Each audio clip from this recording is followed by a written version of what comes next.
my cousin Gussie, who was in with that lot of people down Washington Square way.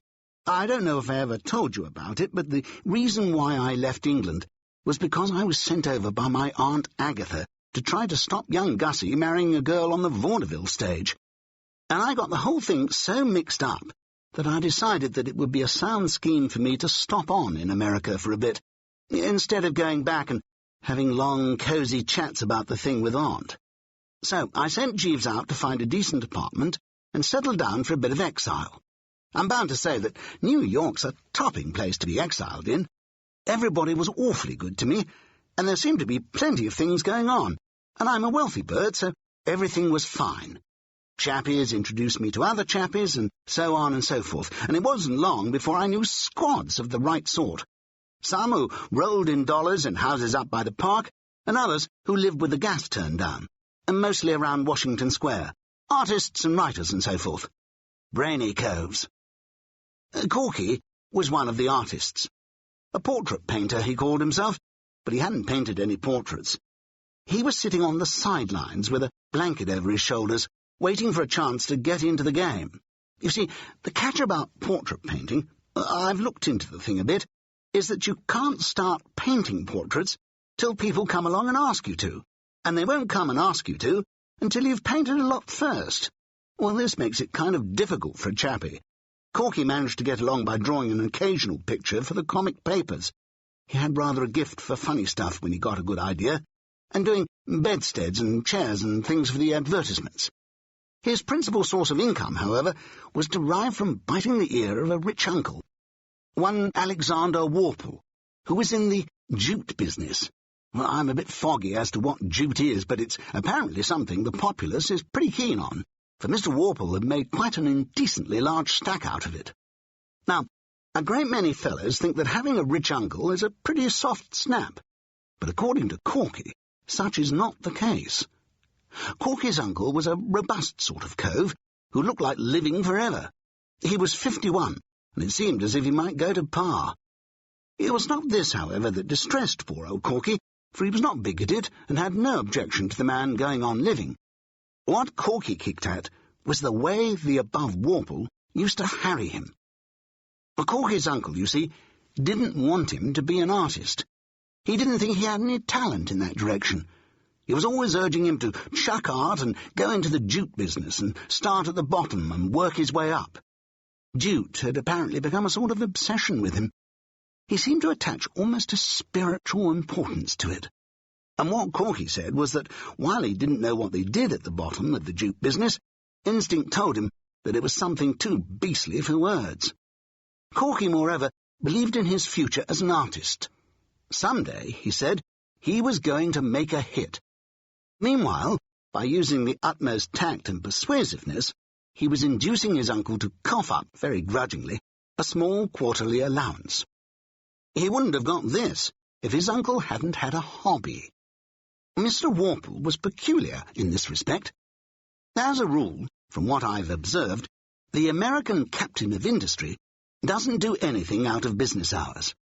When he's put the cat out and locked up the office for the night, he just relapses into a state of coma, from which he emerges only to start being a captain of industry again. But Mr. Warple, in his spare time, was what is known as an ornithologist.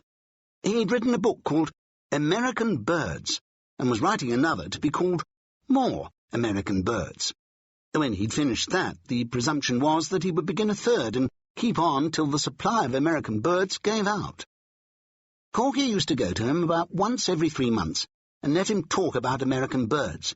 Apparently, you could do what you liked with old Warple if you gave him his head first on his pet subject, so these little chats used to make Corky's allowance all right for the time being. But it was pretty rotten for the poor chap. There was the frightful suspense, you see, and apart from that, birds, except when broiled and in the society of a cold bottle, bored him stiff. To complete the character study of Mr. Warple, he was a man of extremely uncertain temper, and his general tendency was to think that Corky was a poor chump, and that whatever step he took in any direction on his own account was just another proof of his innate idiocy. I should imagine Jeeves feels very much the same about me. So, when Corky trickled into my apartment one afternoon, shooing a girl in front of him, and said, "Bertie, I want you to meet my fiancée, Miss Singer."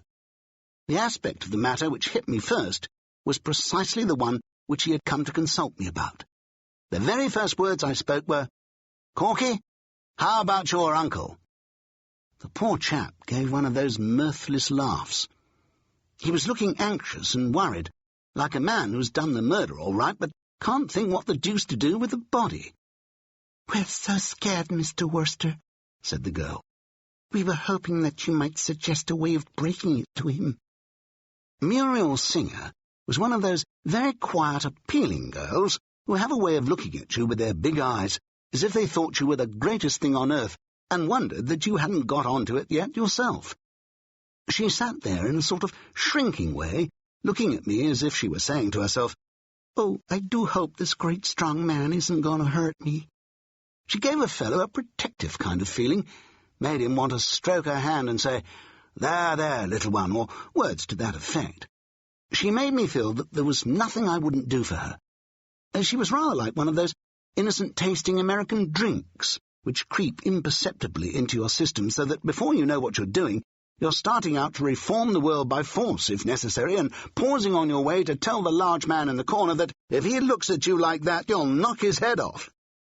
What I mean is, she made me feel alert and dashing, like a jolly old knight-errant or something of that kind. I felt that I was with her in this thing to the limit. "I don't see why your uncle shouldn't be most awfully bucked," I said to Corky. "He'll think Miss Singer the ideal wife for you." Corky declined to cheer up. "You don't know him. Even if he did like Muriel, he wouldn't admit it. That's the sort of pig-headed guy he is. It would be a matter of principle with him to kick. All he would consider would be that I'd gone and taken an important step without asking his advice, and he would raise Cain automatically. He's always done it." I strained the old bean to meet this emergency. "You want to work it so that he makes Miss Singer's acquaintance without knowing that you know her. Then you come along. But how can I work it that way?" I saw his point. That was the catch. "There's only one thing to do," I said. "What's that?" "Leave it to Jeeves." And I rang the bell. "Sir?" said Jeeves, kind of manifesting himself. One of the rummy things about Jeeves is that unless you watch like a hawk, you very seldom see him come into a room. He's like one of those weird chappies in India who dissolve themselves into thin air and nip through space in a sort of disembodied way, and assemble the parts again just where they want them. I've got a cousin who's what they call a theosophist, and he says he's often nearly worked the thing himself, but couldn't quite bring it off. Probably owing to having fed in his boyhood on the flesh of animals slain in anger and pie. The moment I saw the man standing there, registering respectful attention, a weight seemed to roll off my mind. I felt like a lost child who spots his father in the offing. There was something about him that gave me confidence. Jeeves is a tallish man with one of those dark, shrewd faces. His eye gleams with the light of pure intelligence. "Jeeves, we want your advice." "Very good, sir." I boiled down Corky's painful case into a few well-chosen words. "So, you see what it amounts to, Jeeves. We want you to suggest some way by which Mr. Walpole can make Miss Singer's acquaintance, without getting on the fact that Mr. Corcoran already knows her. Understand?" "Perfectly, sir." "Well, try to think of something." "I have thought of something already, sir." "You have?" "The scheme I would suggest cannot fail of success, but it has what may seem to you a drawback, sir, in that it requires a certain financial outlay."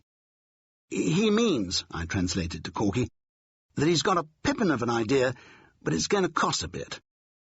Well, naturally, the poor chap's face dropped, for this seemed to dish the whole thing. But I was still under the influence of the girl's melting gaze, and I saw that this was where I started in as a knight-errant. "You can count on me for all that sort of thing, Corky," I said. "Only too glad. Carry on, Jeeves." "I would suggest, sir, that Mr. Corcoran take advantage of Mr. Walpole's attachment to ornithology." "How on